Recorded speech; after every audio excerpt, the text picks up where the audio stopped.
বাংলাদেশের যৌক্তিক দাবি মেনে যদি টাইগারদের বিশ্বকাপ ম্যাচের ভেন্যু ভারত থেকে বদলে না দেয়া হয়, তাহলে নাকি পাকিস্তানও বিশ্বকাপ বয়কট করবে, খেলবে না।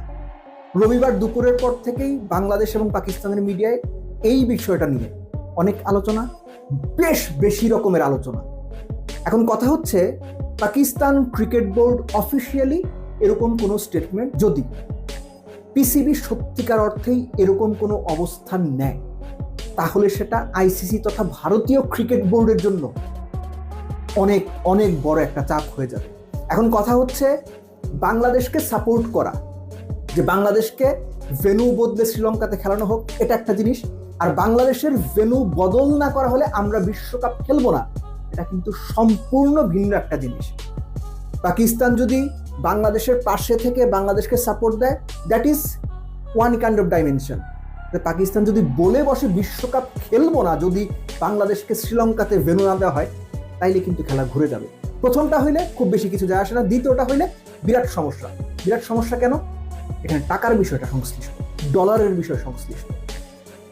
কেননা এই যে ভারত পাকিস্তান ম্যাচ, বাংলাদেশকে পাশে সরিয়েই আমি বলছি, প্রতি বিশ্বকাপে যে হাইপ ওঠানো হয়, যদিও এই ম্যাচটা এখন সত্যিকার অর্থে একটা যাচ্ছে তাই বাজে টাইপের ম্যাচ হয়, কিন্তু এই মরা গরু নিয়েই যে পরিমাণ লাফালাফি হয়, সেটা টাকার কারণে। স্পন্সর্স, টিকিটস, অন্যান্য আশয় বিষয় তো আছেই।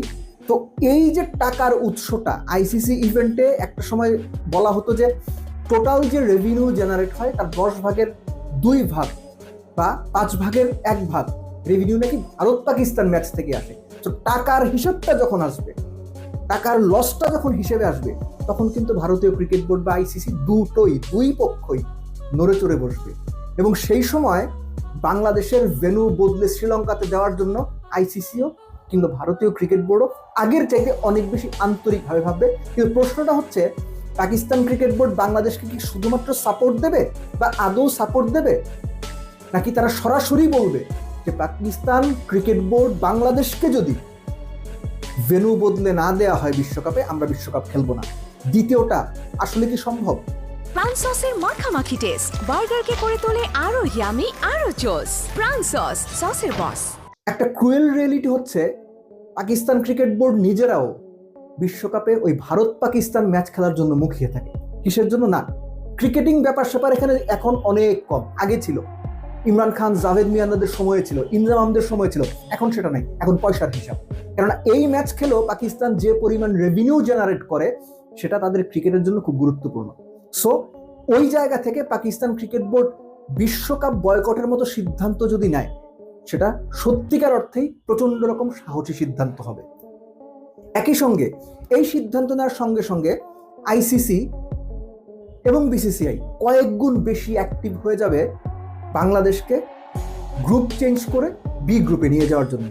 এখন আয়ারল্যান্ড এরই মধ্যে জানিয়েছে, বা এরই মধ্যে আপনারা গণমাধ্যমে খবর পড়েছেন যে আয়ারল্যান্ড গ্রুপ পরিবর্তন করে এই গ্রুপে আসবে না কিংবা খেলতে চায় না, বা তাদেরকে আশ্বস্ত করা হয়েছে তাদের গ্রুপ পরিবর্তন করা হবে না। তাহলে বিকল্প থাকে জিম্বাবুয়ে, যদি তাদের পরিবর্তন করা হয়, অর্থাৎ একটা বিকল্প তৈরি করতেই হবে। সেই ক্ষেত্রে যে অন্য ক্রিকেট বোর্ড আছে, তাদেরও তো একটা মতামতের ব্যাপার আছে। আইসিসি গিয়ে তাদের বললো, এই ওই গ্রুপ থেকে ওই গ্রুপে যান, বাংলাদেশ এখানে যাবে, তারা সুরসুর করে চলে আসলো। ব্যাপারটা কি এরকম? অনেক ক্ষেত্রে ব্যাপারটা এরকম। আপাত দৃষ্টিতে বলা হবে তাদের মতামত বা তাদের সিদ্ধান্ত নেওয়া হবে, আসলে কোনো কিছু নেওয়া হবে না। জয় শাহ, আইসিসির চেয়ারম্যান বা প্রেসিডেন্ট বা প্রধান, যাই বলেন না কেন আপনি, তিনি যখন এই চাপে পড়বেন, তখন তিনি ব্যাপারটা করতে বা বাংলাদেশকে গ্রুপ বদলে দিতে, অন্য গ্রুপ থেকে একটা টিম বাংলাদেশের গ্রুপে আনতে নিজেই উদ্গ্রীব হয়ে উঠবেন। কিন্তু প্রশ্নটা হলো, পাকিস্তান ক্রিকেট বোর্ড কি করবে? আর এর সাথে আপনি যোগ করে নিন, পাকিস্তান যদি সত্যি সত্যি বাংলাদেশের পাশে এসে দাঁড়িয়ে বাংলাদেশকে সাপোর্ট দিয়ে আপাতভাবে বিশ্বকাপ বয়কটের হুমকি দেয়, এবং তাতে যদি বাংলাদেশের গ্রুপ বদলে দেওয়া হয়, সাময়িকভাবে বাংলাদেশের একটা লাভ হবে। সাময়িকভাবে বোঝানো যাবে যে আইসিসি কিংবা ভারতের আধিপত্যের বিরুদ্ধে বাংলাদেশ এবং পাকিস্তান একসঙ্গে, পাশাপাশি। এবং এই অবস্থানটা অন্য দেশগুলোকে, অন্য ক্রিকেট প্লেইং কান্ট্রিগুলোকে উদ্বুদ্ধ করবে, নাকি অন্যভাবে পুরো জিনিসটা তখন 2 ভাগে ভাগ হয়ে যাবে। যে অন্য ক্রিকেট প্লেইং কান্ট্রিগুলো তারা এক পক্ষে গিয়ে বাংলাদেশ, পাকিস্তান কিংবা অন্যান্য ছোট দেশ যেগুলো আছে, তাদেরকে একপাশে করে দেবে, বাংলাদেশ পাকিস্তানের সঙ্গে খেলা কমিয়ে দেবে। এখানে ক্রিকেটের ইন্টারনাল গ্লোবাল পলিটিক্সটাও হিসেব করতে হবে। আমরা যেভাবে চিন্তা করছি, আমরা যেভাবে ভাবছি, ব্যাপারগুলো অত সহজ না, অত সরল না। এখানে অনেক রকম হিসেব নিকেশ, ইকুয়েশন, মার প্যাচ, অনেক কিছু আছে। বাট এখনো পর্যন্ত বাংলাদেশের বিশ্বকাপ খেলা যে অনিশ্চিত, এটা নিয়ে বোধহয় কোনো ডাউট কারোর মধ্যেই নাই। এবং আগামীতে কি হতে যাচ্ছে এটা নিয়েও সত্যিকার অর্থে আমার মনে হয় না বাংলাদেশ ক্রিকেট বোর্ডেরও সুস্পষ্ট কোনো ধারণা এই মুহূর্তে আছে।